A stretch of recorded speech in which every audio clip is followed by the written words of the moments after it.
চট্টগ্রাম কার্যালয়ে কর্মরত থাকাকালে বেশ কিছু বড় দুর্নীতি মামলার তদন্ত কর্মকর্তা হিসেবে দায়িত্ব পালন করেন সাবেক দুদক কর্মকর্তা মোহাম্মদ শরীফুদ্দিন।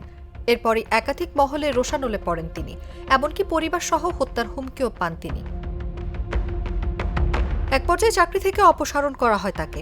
এবার দুর্নীতি দমন কমিশন অফিস থেকে চাকরিচ্যুত শরীফুদ্দিনকে ফেরানোর নির্দেশ দিয়েছেন হাইকোর্ট। সেই সঙ্গে তার পাওনা সব বেতন ও সুযোগ সুবিধাও দিতে বলা হয়েছে।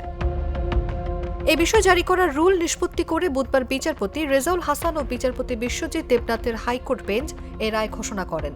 হাইকোর্টের রায় পাওয়ার ৩০ দিনের মধ্যে পাওনা বেতন ভাতা সহ সব সুযোগ সুবিধা দিয়ে তাকে চাকরিতে পুনর্বহাল করতে বলা হয়েছে। আদালতের রায়ের পর এক প্রতিক্রিয়ায় বরখাস্ত হওয়া দুর্নীতি দমন কমিশনের উপসহকারী পরিচালক মোহাম্মদ শরীফুদ্দিন ন্যায় বিচার পেয়েছেন বলে দাবি করেন। এর আগে ২০২২ সালের ১৬ ফেব্রুয়ারি শরীফুদ্দিনকে চাকরি থেকে অপসারণ করা হয়। কোনো ধরনের কারণ দর্শানো ছাড়াই কোনো কর্মীকে চাকরি থেকে অপসারণ সংক্রান্ত দুদক কর্মচারী বিধিমালার ৫৪-২ বিধির বৈধতা নিয়ে ও চাকরিতে পুনর্বহালের নির্দেশনা চেয়ে একই বছরের ১৩ মার্চ চাকরিচ্যুতির বৈধতা নিয়ে রিট করেন শরীফ। শরীফুদ্দিন প্রায় ৩.৫ বছর দুদকের চট্টগ্রাম সমন্বিত কার্যালয়ে কর্মরত ছিলেন। সে সময় এনআইটি সার্ভার ব্যবহার করে রোহিঙ্গাদের বাংলাদেশি ভোটার করার অভিযোগে ২০২১ সালের জুনে নির্বাচন কমিশনের একজন পরিচালক ও ৬ কর্মী সহ আরও ১০ জনের বিরুদ্ধে মামলা করেছিলেন তিনি।